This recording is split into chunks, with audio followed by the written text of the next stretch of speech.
Okay, so in this session, we're going to do the last build up towards circle geometry and then maybe introduce circle geometry a little. So I'm going to close off on triangles because last time we were doing triangles, right? Yes. The sum of angles in a triangle are supplementary. Exterior angle of a triangle is equal to the sum of the interior opposite angles. And we're doing all kinds of stuff like that, but in the parallelograms as well. Yes. So in this session, I want to do the midpoint theorem. Then after this, we'll dive straight into the circles. Right? Yes. So let's go to the midpoint theorem. So I'll draw a triangle like this. Can you see this right triangle here? Yes. So let's call it A, B, C. Can you see this triangle? Yes. So what the midpoint theorem tells you is that if you join two sides of a triangle at their midpoints, which means if you can draw a line segment that bisects two sides of a triangle. Let's do this. Let's say we draw a line and make it another color from here to there. Can you see this? Yes. Such that this side is equal to this length is equal to this length, and this length over here is equal to this one. Right? Yes. Then what they say will happen, they're saying this side is parallel to this one. Are you with me? Yes. And the length of this side is half the length of this one. That's what the midpoint theorem tell you. Are you following? Yes. Let me repeat this. They are saying on your midpoint theorem, if you have a line if you have a triangle, right, and you draw a line segment that join two sides of a triangle at their midpoints. Are you with me? Because this line joins both of these two sides, AB and AC, at their midpoints. What they're saying, that line segment will be parallel to the third side of the triangle, right? Yes. And its length will be half the length of the third side. Is it straight away? Is it? Do you guys understand what I'm trying to say? Yes. So let's name these things and say maybe this is D and this is what? E, maybe. Are you with me? Yes. In simple terms, what, or maybe in words, this theorem, midpoint theorem, and it says that a line segment joining the midpoints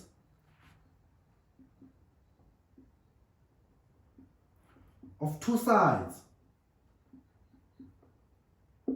of a what? Of a triangle. Are you with me?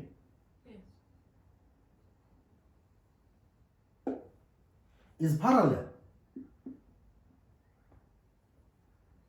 to the third side. Third side and equal half the length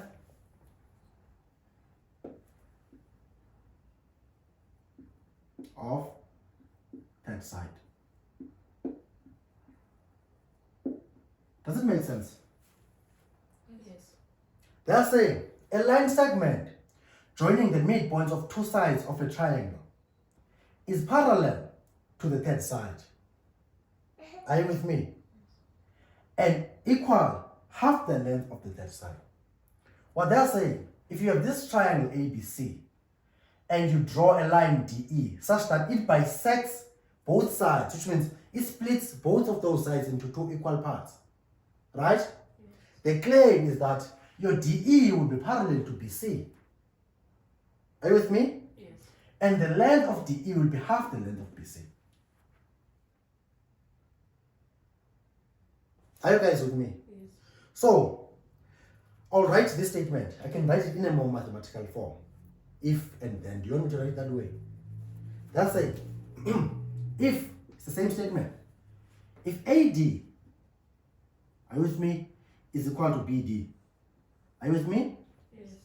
And Your AE is equal to what? EC. Is equal to BC. EC. EC.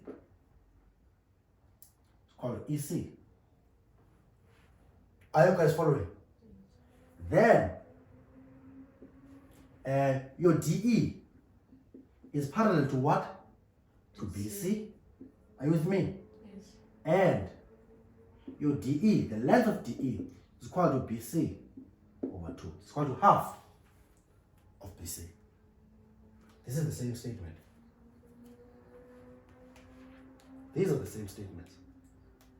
But this one is more concise. Straight to the answer. Straight to the point. And this one, more wording. But do you see that they're saying the same thing? Yes. Because your DE is bisecting both sides of those triangle, of both sides of that triangle. So the claim is your DE will be parallel to BC, and the length of DE will be half that of BC. Are you guys following? Yes. So when you're proving if you're proving anything, there's a bit of information that you are given, and there is what you want to prove. What is it that you are trying to prove here? What are we trying to prove here on this theorem, on this midpoint theorem? I'm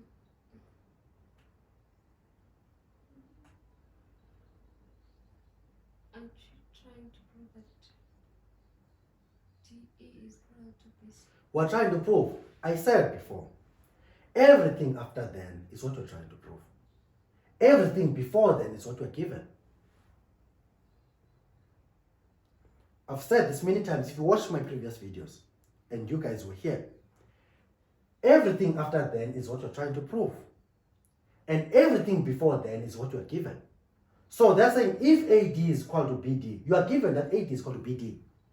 That's what you're given. Are you guys following? And AC is equal to EC. You are given as well. Then, after then is what you're trying to prove. So if you didn't have this triangle, if you're not given this triangle, that means draw a triangle such that you have these conditions. I'm not sure if you get what I'm trying to say. Yes. I don't know how I'm going to say, how many times I'm going to say this. All of those theorems that you're going to write to prove, most of them are stated like this. So you need to know what you want to prove, otherwise you're in trouble. If you're reading on this, there's a line segment joining midpoints of two sides of a triangle is parallel to the third side and equal to half the length of the third side. Can you see this? So this one is a bit tricky to see what is it that they're trying to prove really, or they're asking you to prove really. Are you with me? Yes. Okay. So let's prove this. So in simple terms, if you see a triangle, right, that is bisected by a line segment joining two sides. If that line segment joining two sides bisects both sides, you should always know that what the claim is, this is parallel to this, and the length of this will be half the length of the third side. Are you guys following? Yes. So let's try to prove this. And say, okay, we're trying to get a what? A proof. But under this proof, I'll need a bit of construction, right? So let's construct some stuff. Construction.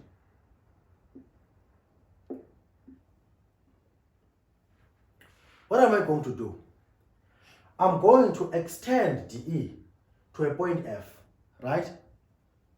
Are you with me? Yes. I'm going to extend this DE here to a point F somewhere here, so that this DE is equal to EF. Are you with me? Yes. I'm going to extend DE to this point F somewhere here, but I want to make sure that the EF will be equal to DE. Are you following? So let's say extend DE to where?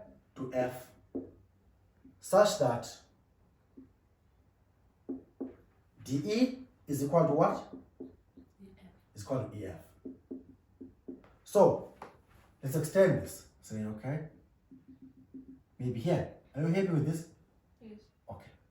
maybe here. This is where F is sitting. That's what I did. So I know that this is equal to this because of how I've constructed it. Are you guys happy? Yes. Okay.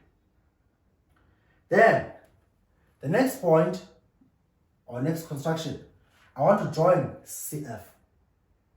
What am I going to do? I'm going to join CF. Here is it. So let's join it. Are you guys happy? Is everyone happy so far? Yes. Okay.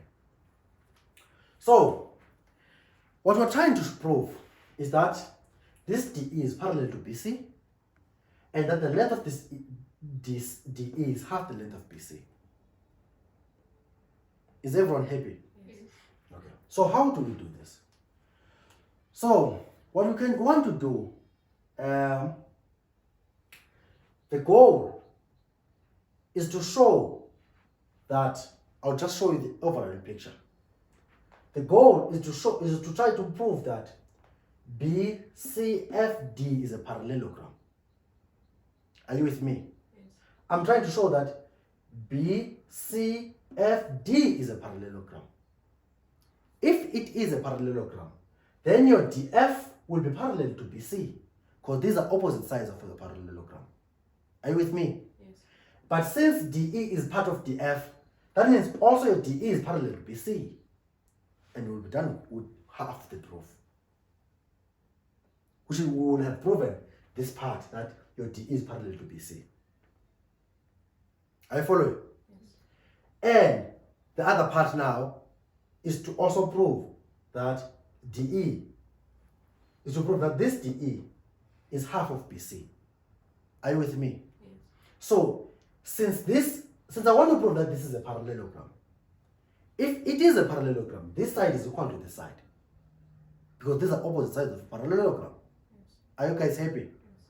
And also, from what I've constructed, this is equal to this. Are you with me? Yes. So your BC is equal to your DF. Right. They're also equal, Okay. because those are opposite sides of the parallelogram. Yes. Also, this is equal to this. So 2 times. So if you add this and this, I will have twice of DE sides, because these two are equal. Are you with me? Yes. Then dividing both sides, your twice of DE will be equal to BC, and we will have proved our thing. So the goal is to try to show that this BCF is a parallelogram. Do you understand? Yes. So let's do that. How are we going to do that? So our goal, our first goal, I will say let's show that these 2 triangles are congruent. I'm not sure if you hear what I'm trying to say. Let's try to show that these 2 triangles are congruent. And with the hope that if we can do that, we can establish that this side is parallel to this side, and this side is equal to this side. Then now that it will be enough conditions to say that this side is equal to this side and this side is parallel to this side, then it will be enough to say that is a parallelogram, because we did parallelogram previously, or in the previous video. Are you guys happy? Yes. So let's prove that these triangles are congruent. So I can go further and say, okay, let's just say this is D1 and this is D2. Are you with me? E1, E2. So we're trying to prove that these 2 triangles are congruent. So I'll say in triangle ADE, can you see ADE? Yes. ADE and triangle what? And triangle CFE and triangle CFE. The order is important. So if we write these triangles like this, we're trying to say these 2 congruent triangles in this order are congruent. Are you with me? Yes. Which means they overlap over each other nicely. Are you with me? They perfectly overlap each other. They are identical. So that is, in this way, we're saying A and C are the same angle. D and F are the same angle. And E and E is the same angle. So let's suppose that we fix this E here so that this E does not move. Are you with me? Yes. We can rotate this F. We can rotate this F to this position of D here. And as well as rotating the position of F, the C is moving to that position over there. Can you see that they will perfectly align? Because if F, you rotate your F and put it there, the length of EF and DE are the same. So this length will perfectly overlie here. Can you see that? Yes. And this one and this one are exactly the same. So if you move this to the other side, this will perfectly align with this, and this will be perfectly aligned with that. Can you see it? Yes. Okay. So we're happy to say that this is the correct order of these triangles. Is everyone happy? Yes. No problem. So I can say now, DE is equal to what? This DE is equal to EF. Why? Construction. Because that's how we constructed our triangle. So this is by our construction. We did this. We created this triangle so that it is called that. We constructed that. Are you with me? Yes. I'll go and say now E1 is equal to E2. Why? E1 is equal to E2y. Those are vertically opposite angles.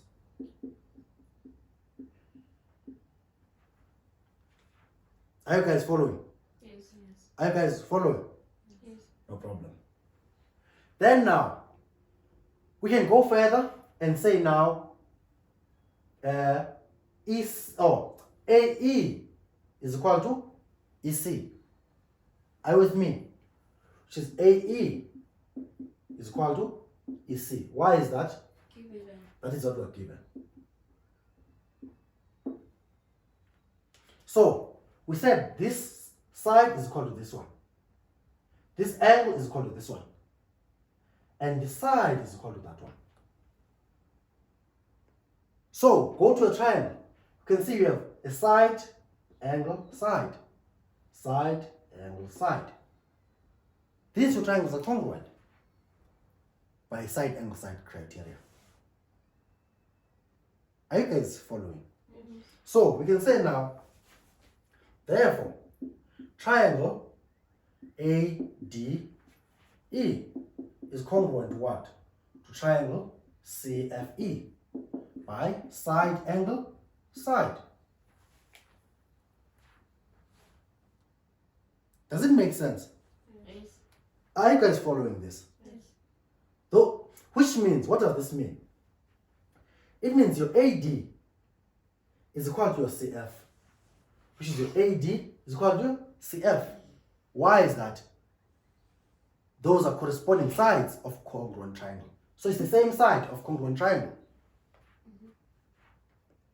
Which means your AE is equal to your CE. Your AE is equal to your CE. We're given, that's true. You can say your DE is equal to FE. Where is DE? DE is equal to FE. That's what we constructed. So we're looking at the exact same triangle, but numbered differently. And it's oriented upside down. Are you guys following? Yes. Are you guys following? Yes. So, from this triangle, we can say, okay, we can say now, angle D1, right, is equal to angle F. Because you can see they're sitting in the same position. This angle here, because remember, when I said I could move this around, I said this was going to sit there. So this angle is equal to that one. Are you with me? Yes. Why is that? Why are they equal? These are corresponding angles of congruent triangles. So you are looking at the same parts of congruent triangles. You're looking at the same part of identical triangles. So this is the exact same position of those triangles, because if I move the F and C all the way, the C will sit there and F will sit there. This is equal to this. That's why it will overlie perfectly. and this is equal to that, that's why it will overlap perfectly. Are you guys following me? Yes. So the goal is try to prove that BCFD is a parallelogram. Are you guys following? So we're saying now D1 is equal to angle F. Are you with me? Yes. Which is this angle there is equal to this angle here. Because these are corresponding angles of congruent triangles. We can also say that now your AD, we can say now your AD is equal to what? It's equal to CF. Your AD is equal to CF. What is the reason? These are corresponding sides now. These are sides, same sides of what? Of congruent triangles. Are you guys following? Yes. So quiet. Z. Yes. Okay. Then look what happens now. Then look. What is the relationship? We said D1 is equal to F. Yes. So D1 is between this line AB and DF. Right? Yes. It's on top of it. AB and DF. And angle F is between DF and FC. Can you see? Yes. So what is D1 and what is the relationship between D1 and angle F? They're alternating. They are alternate angles. So D1 and F are alternate angles. What are alternate angles? I said alternate angles on parallel lines are non-adjacent interior angles that lie on the opposite side of the transversal. That's how I define alternate angles. So D and this are alternate angles. I'm not saying these two are parallel, right? But if the alternate angles are equal, in the previous classes, I said that those lines are parallel. So we've shown that D1 and angle F are equal, which means you have alternate angles between lines, which means those lines are parallel. Which means your AB is parallel to CF. I'm not sure if you understand what I'm trying to say. Yes. So we can say AB is parallel to CF now. Why do we say this? Because your alternate angles D1 and angle F are equal. So we can say alternate angles are equal. So if you have two alternate angles that are equal, or two corresponding angles that are equal, or two co-interior angles that are supplementary, then you should know the lines are parallel. Are you guys following? Yes. Yes. So now look at this. We're saying now AB is parallel to CF. DB is part of AB. So which means your DB is also parallel to CF. Does that make sense? Yes. So having your AB parallel to CF, which means this entire line parallel to CF, it means even a portion of it, half of it, is also parallel. So we can say, therefore, what is it? BD is parallel to what? To CF. Are you guys following? Are you guys still with me? Yes. Okay. Then now, the goal is to prove that this is a parallelogram. So we prove that this side is parallel to this one. So we can put those things in. Okay? This side is parallel to this one. That's what we just said then. Are you guys following? Yes. Then now, if we can prove that this side is equal to this one, and this side is parallel to this one, we definitely have a parallelogram now. Are you following me? Yes. So what are we going to do? Well, we can say now, actually, we said here, AD is equal to CF because those are corresponding sides of congruent triangles, right? But your AD is also equal to BD because you are given that information. Yes.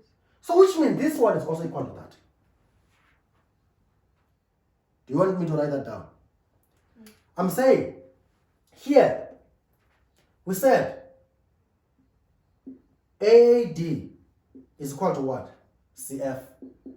Why? We said these are corresponding sides of congruent triangles. Do you remember? Yes. Are you with me? And the same AD is equal to what? The same AD is equal to CF, or the same AD is equal to BD. Why? This is given information. So if AD is equal to AD, if the left hand side are equal, so are the right hand sides. Because equality has a transitive property, which means if this is equal to this and the same thing is equal to other thing, those two other things should also be equal. So therefore your CF is equal to what? BD. Equal to BD. So which means now we've shown that CF is parallel to BD and now CF is equal to BD. So this is enough information to say therefore B, C, F, D is a what? Is a parallelogram. Are you with me? Yes. Should also reason why. Right? Say Yes. opposite sides Of a parallel. are equal and parallel. Parallel. Is this parallel? Doesn't look very good. I'm trusted. Equal and parallel. Maybe something like this. So BCFD is a parallelogram because opposite sides are equal and parallel. So if we can say now, we can say with certainty that these two things are parallel, is a parallelogram. Then now it's clear that BC is parallel to BF. Are you with me? Because they are opposite sides of a parallelogram.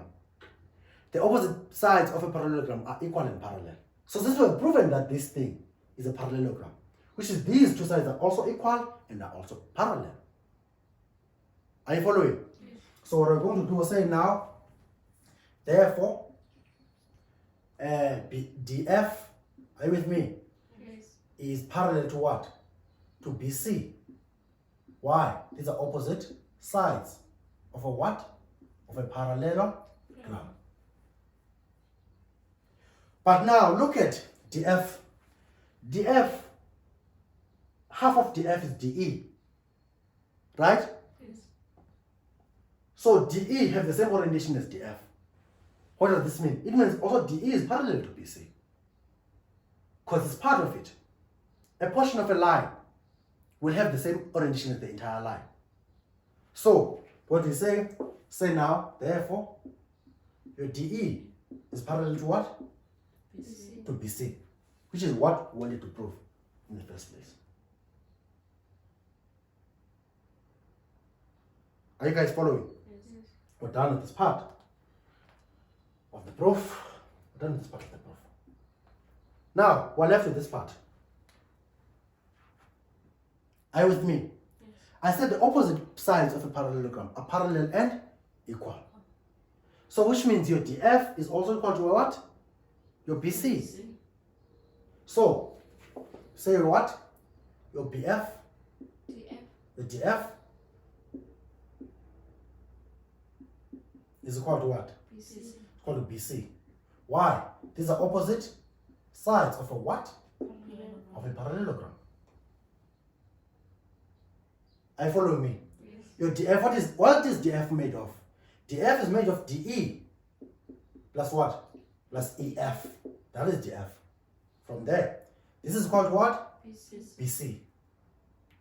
But from your own construction, you said your DF, your DE should be equal to EF. Look at it. DF is equal to EF. We said that from construction. Now, DF is equal to EF. So instead of having DE and F, you can just have two of these things, because they're equal anyway. So you have of DE plus DE is equal to your BC. DE plus DE, 2DE is equal to your BC. Divide by 2, divide by 2. You get that your DE is equal to BC multiplied by 2.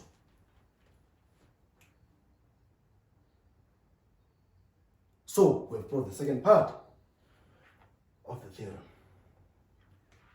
So what that means, if you see a triangle that is bisected by a line segment, or if you see a triangle with a line segment that bisects both two sides of a triangle, know that that line segment is parallel to the third side, and its length is half that of the third side. That's it. This is the midpoint theorem. Any questions for me? Is anything unclear? No questions. Questions? Please, I'm asking for questions. I'm begging for questions. Okay, guess no questions. So, what I'm going to do now, I'm going to prove the converse of the midpoint theorem. So we're going to the other direction now. What are you given now? So now, on the converse, you'll be told that you have a line segment that bisects one side of the triangle, right? And is parallel to a second side. So they will say, prove that it bisects the third side. And its length is half that of the third side. So I'll clean the board and we do that one. Okay, so now we're going to do the midpoint theorem converse. So we're going to go on the other direction now. What does it say? I'm going to draw this triangle here.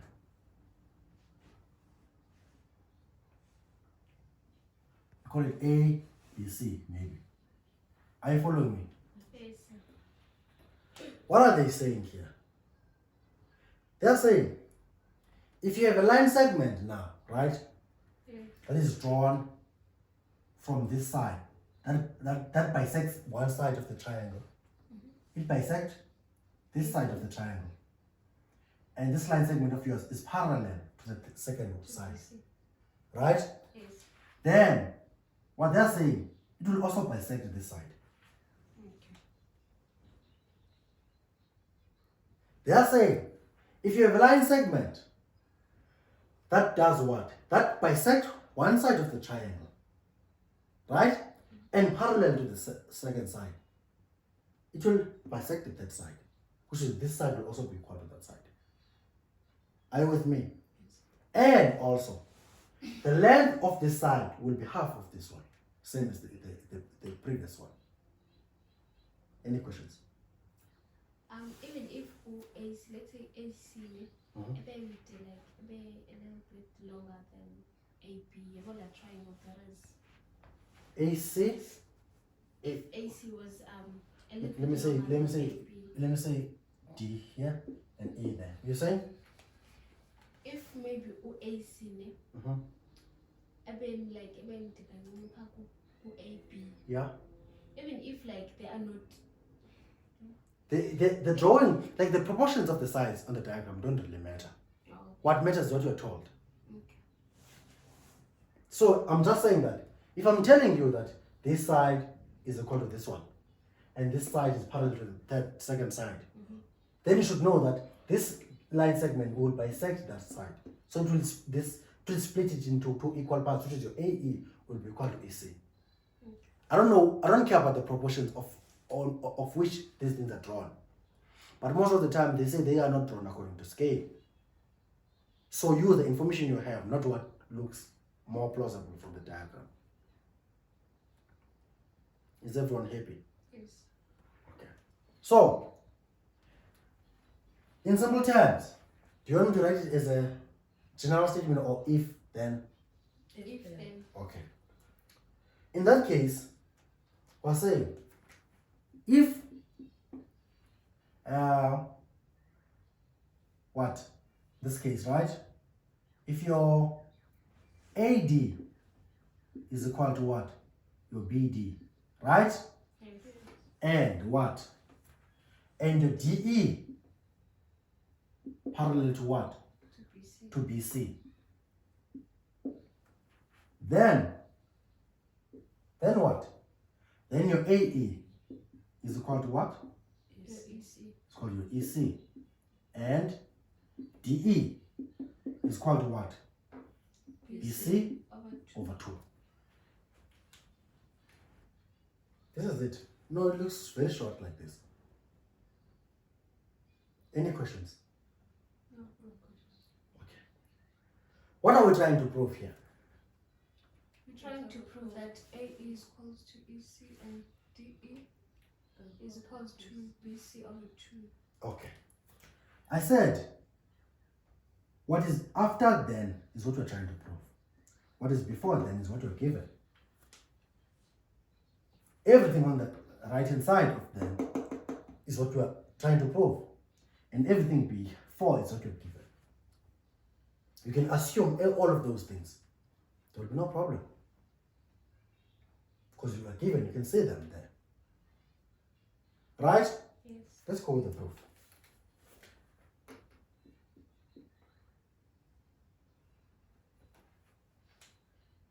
So, construction.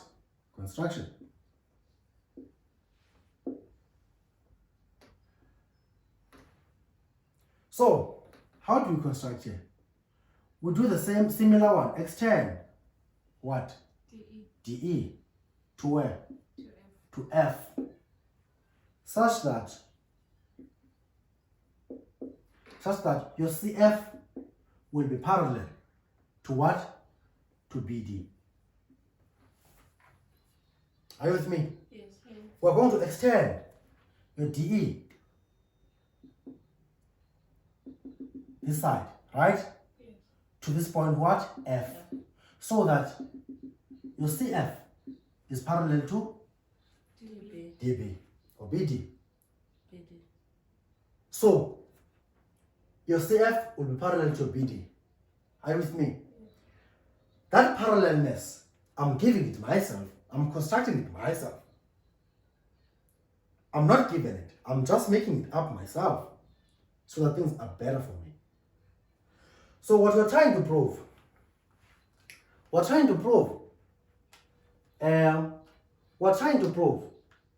that this side is equal to this side and the length of this is half that or this of that. I'm not sure if you guys are following. Yes. No problem.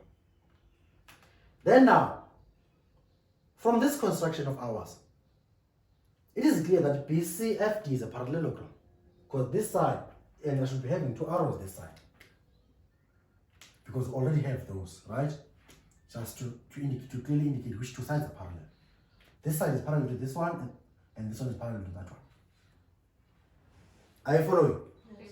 Then in that case, it's clear from our construction that your BCFD is a what? Is a parallelogram.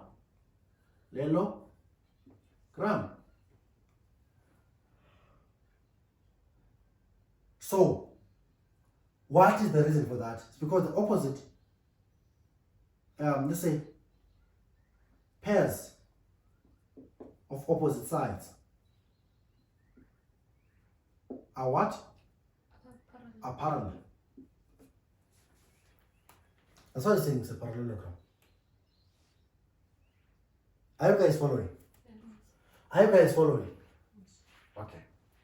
So now, I can also go further and say that this BD here is equal to CF. So I can say the BD as well is equal to what? CF. Why?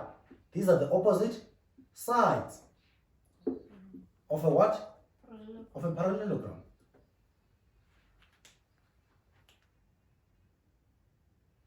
So, which means this side is also equal to this.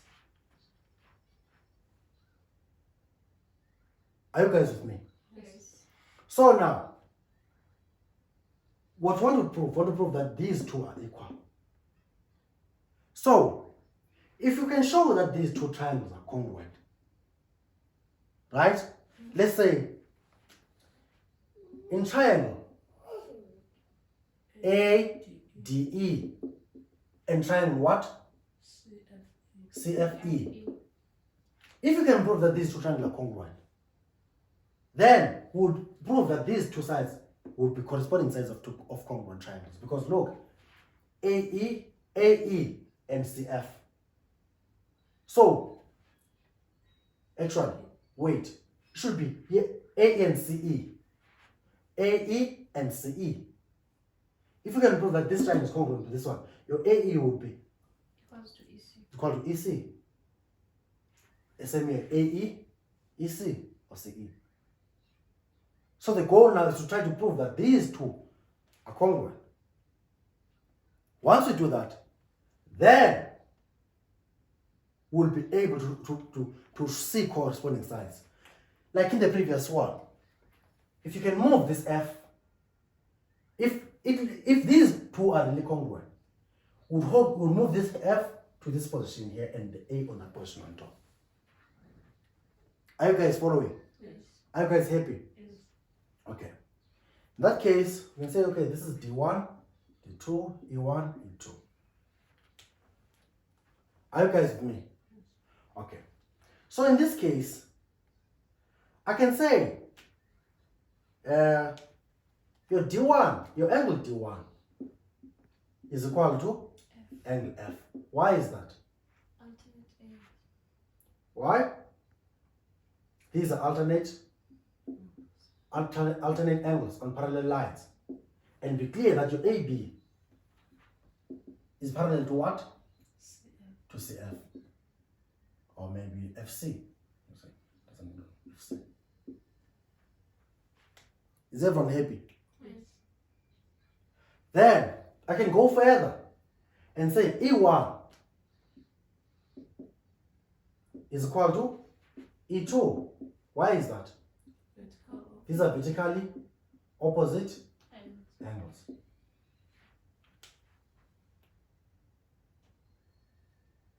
Are you guys following? Yes. These are vertically opposite angles. But look now. We're told that AD and BD are equal because that was given information. Yes. Right? Yes. But now your BD is equal to this because these are opposite sides of a parallelogram. We did say that there. So what that would mean, this is equal to that. Do you want me to repeat that? Yes. I'm saying now,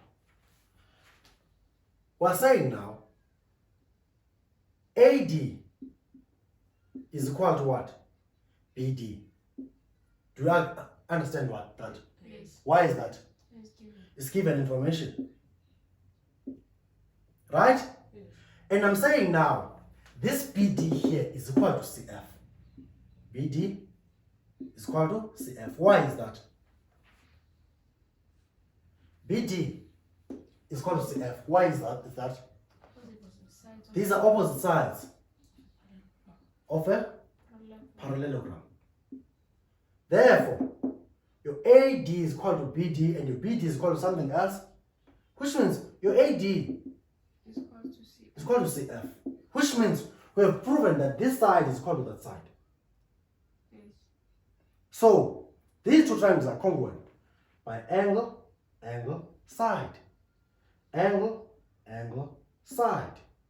So, these two triangles are congruent because, look, this angle is equal to this one. And this one is equal to this one. And that side is neighboring D, which is this side neighboring F because these two are equal. So these two triangles are congruent by angle, angle, side. So we can say, therefore, triangle what?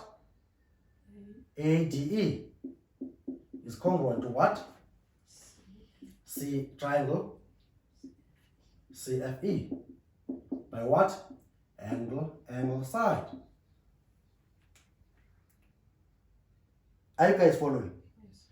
After saying this now, we can say, okay, therefore, Your AE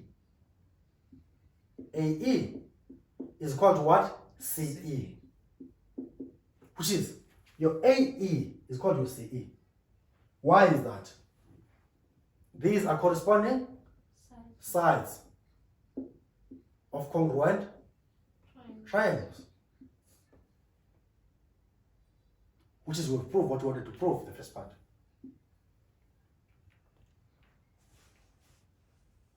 I'm not sure if you are hearing what I'm trying to say. Yes. And now, you know, same thing. Your DF is equal to what? BC. Why? These are opposite sides of a what? Of a parallelogram. But then, DF is equal to DE plus EF. Your DE plus EF is equal to BC. But DE is equal to what? EF. Why is that? DE is equal to EF. These are corresponding sides of congruent triangles. Because it's the same side of congruent triangles. Because if I'm taking the F, I'm moving it there. The A would be on top. DE and EF are perfectly aligned. DE and EF are perfectly aligned. Are you seeing that? Yes. Okay. So these are corresponding. These are corresponding sides of congruent triangles. So in that case, they're equal. So DE plus EF, 2DE is equal to your BC. Therefore, your DE is equal to BC over 2. That's it. This was the only missing piece from our road to Euclid or to circular geometry.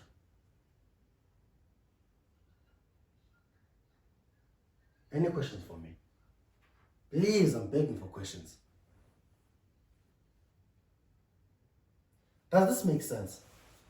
Yes. But the first one, not the Converse, not this one, the first one. We're saying that OAD is equal to DE, then AE is equal to EC. Yes. Then We said that, then now that bisector will be parallel to the third side Okay. and will be half the length of the third side. Mm. So on the first theorem, we said that if we have a line segment that bisects both sides of the triangle, it will be parallel to the third side, and the length of that bisecting segment would be called half the length of the third side. Here is the reverse.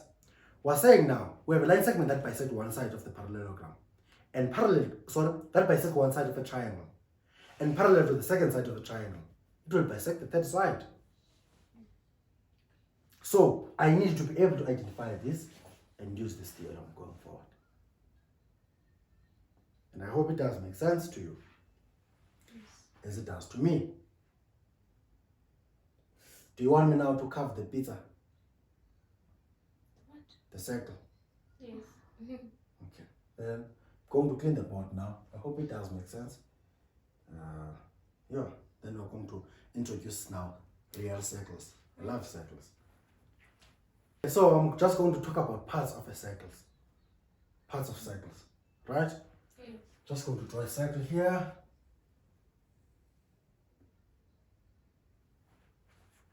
Doesn't look very nice. Looks like an egg. Yeah? It looks like an egg.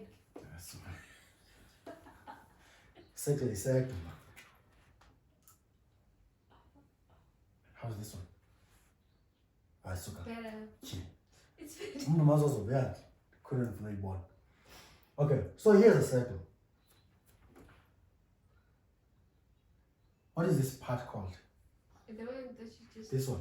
The center. It's the center. Right? Yes. So, what is the center? A center. It's like a Okay. not really. What is this point? It is circumference. It's called a circumference. Let's write it down. Let's say circumference. What is the circumference?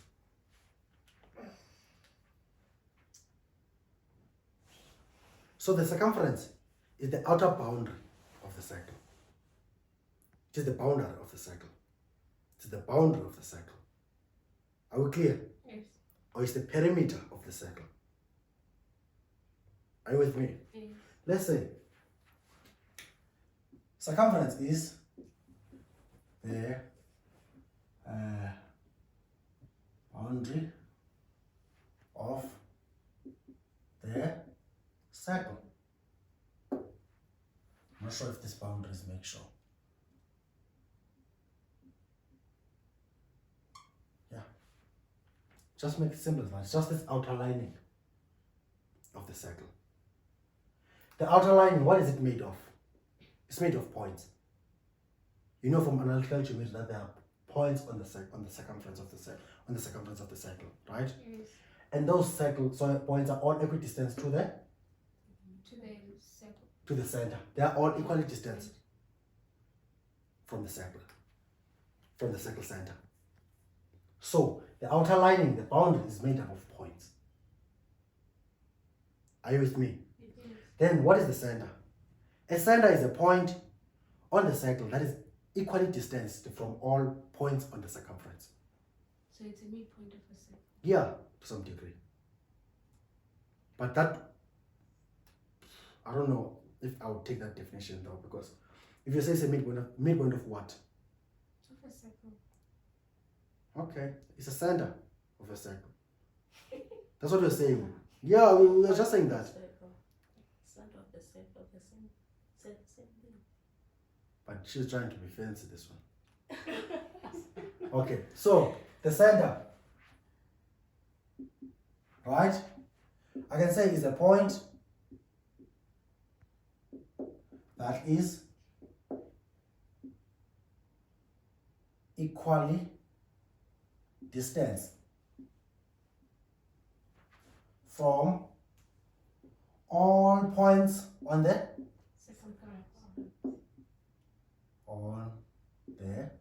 circumference.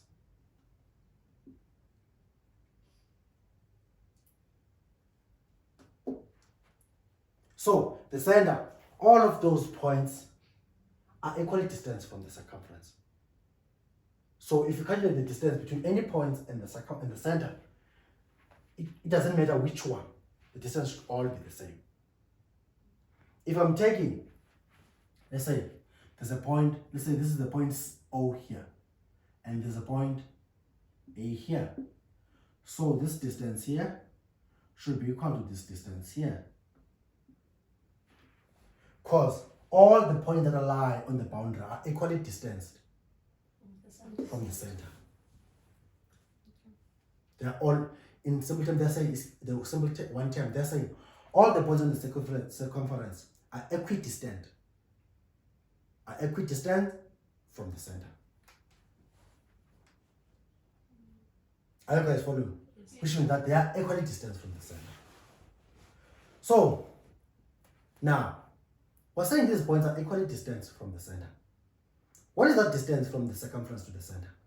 Radius. So, this distance, that distance, which all the points that lie on the circumference are equally distant to pi, is this distance here.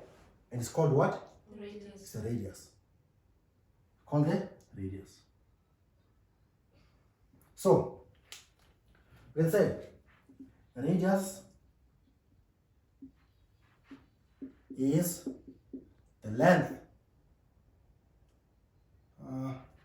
It's the length from The center.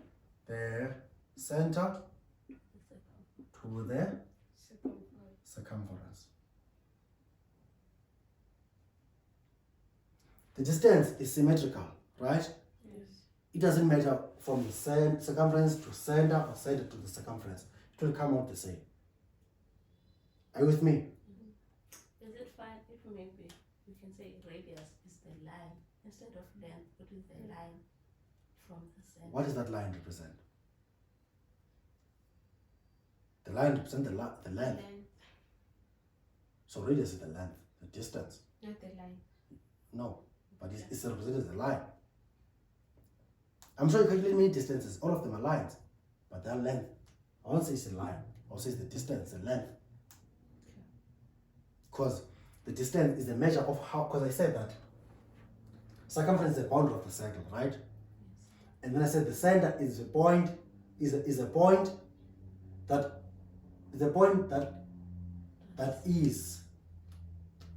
is equally distanced from all, is a point that is equally distant from all points on the circumference of the circle.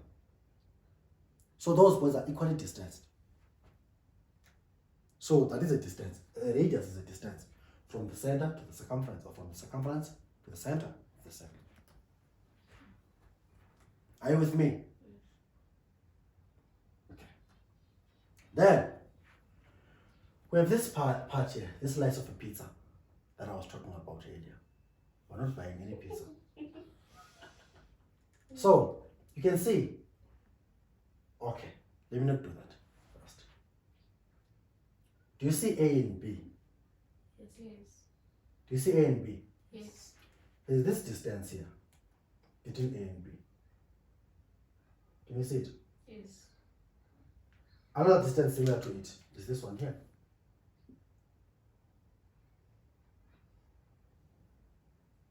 Can you see this green distance? Yes. What are these distances called? The red one is the minor arc. These are arcs. This one is smaller, it's called the minor arc. And that one It's the major. is a major arc. But the point, the distance is just an arc. When you say minor or major, you are being specific which one you're talking about. The longer one or the shorter one. So, I'll define an arc. I'll say an arc is the length between 2 points on the circumference.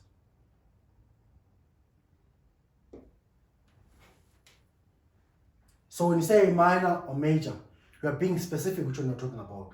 The smaller one, we call it the minor arc. arc. And this one, the big one, Major arc. it's called the major arc. So you are being specific which one you are referring to.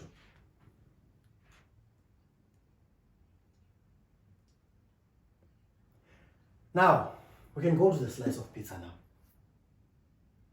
So, this slice of pizza is an area that is enclosed, which is enclosed. This area is enclosed by 2 radiuses and an arc. Are you with me? Yes. This area is enclosed, which is it is bounded by 2 radiuses and an arc. What is it called? Segment. It's called a sector. Oh, it's a sector. It's called a what? Set. It's a sector. This part here. Called a what? A sector. Questions? Okay, what if it was not bounded by the radius? Maybe it was bounded by a chord. That's a different case. Oh. So for now, this is a sector. So a sector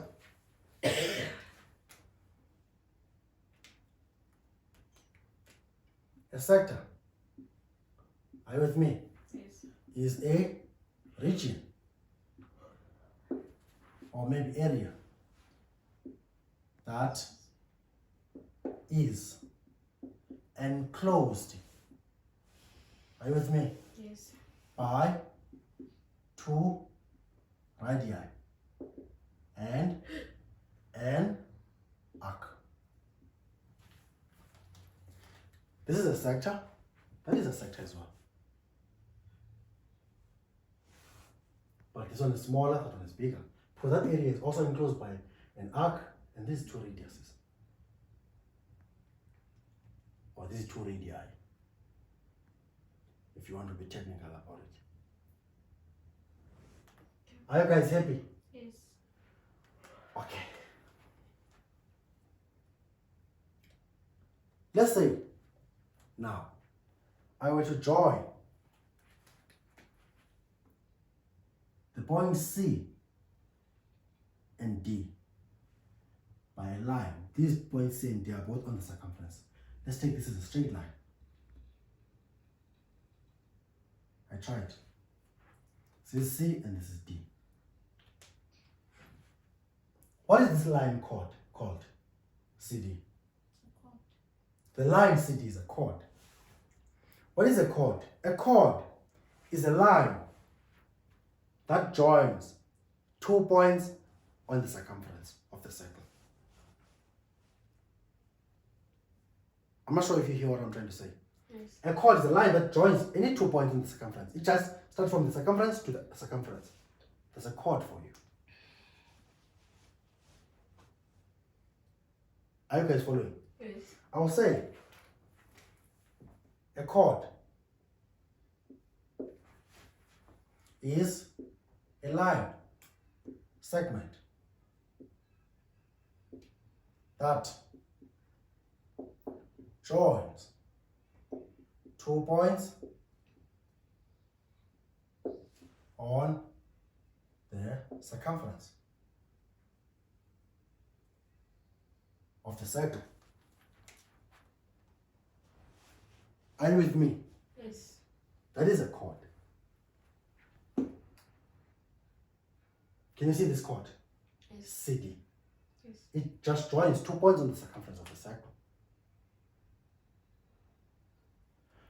Then now, we went further and say there is this area that is enclosed by the chord and the arc. Can you see this area that is between the chord and the arc? This area here. Yes. What is it called? Segment. It's a segment. This area that is between the chord and your arc is a segment.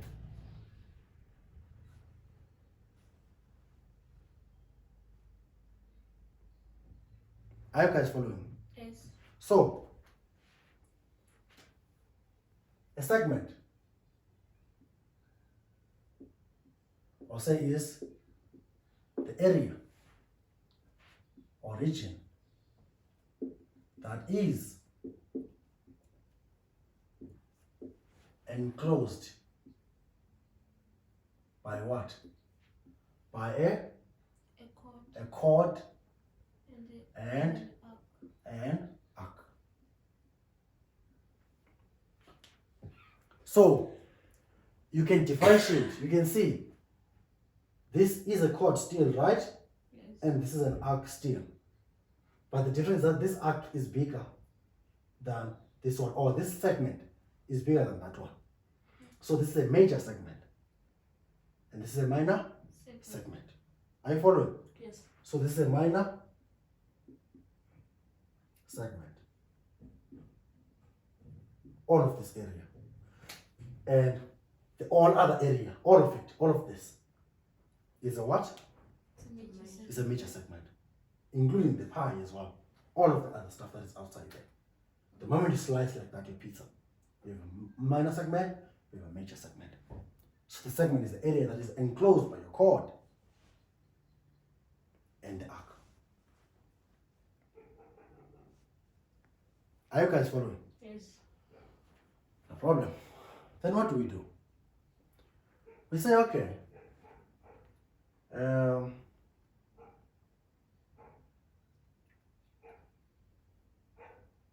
then let's suppose that, can you see your OB, Yes. Let's suppose that we extended OB to this point here, E. Can you say E? Yes. What is the distance from E to O? It's called. Radius. What is this distance from this to that? Radius. So if you continue straight, so we have a line that joins 2 points on the circumference but passes through the center. So if this line, it joins 2 points in the circumference of the circle, but it's just passing through the center. What is that line called? Diameter. Diameter. Right? Yes. So the line EB is a diameter. What is a diameter? A diameter is a special type of a chord that passes through the center. Your diameter is a chord because it's joining 2 points on the circumference of the circle. But the special thing about it just passes through the center. Are you with me? Yes. So, I'll say, diameter is a chord that passes through the center. Which is the chord that passes through the center.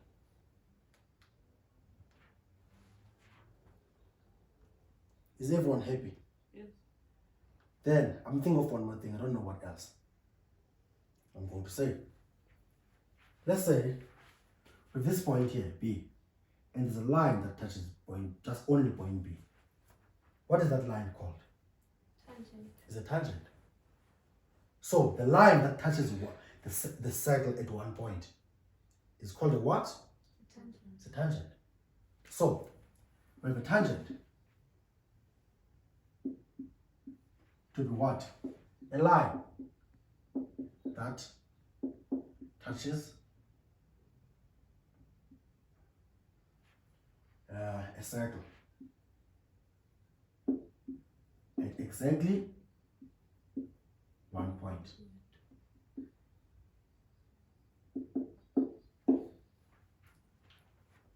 That's all I can think of this one. Is there anything that I'm leaving behind?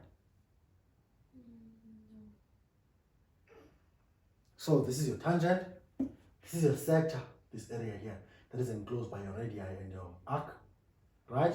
Yes. This is your diameter, which is the chord that passes through the center. This is a chord, nothing special about it. The area that is enclosed by a chord and an arc is called a segment. The small one is a minor segment. The big one is a major segment. I don't know what else to say here.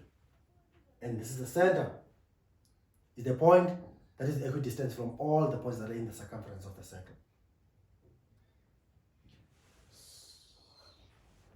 I don't know what else to say. Any questions for me? No questions. Any questions for me? No questions. Yeah. Then I'm going to stop here then. If there are no questions. I'm going to build from this now going forward. And in order to be able to understand these circles, you need to be very confident about class 1, class 2, and class 1, 2, and 4, which is the current class. If not, there will be problems. And there will be problems. And I'm done here. I hope this does make sense to you, as it does to everyone in this house. Don't forget to subscribe. Subscribe.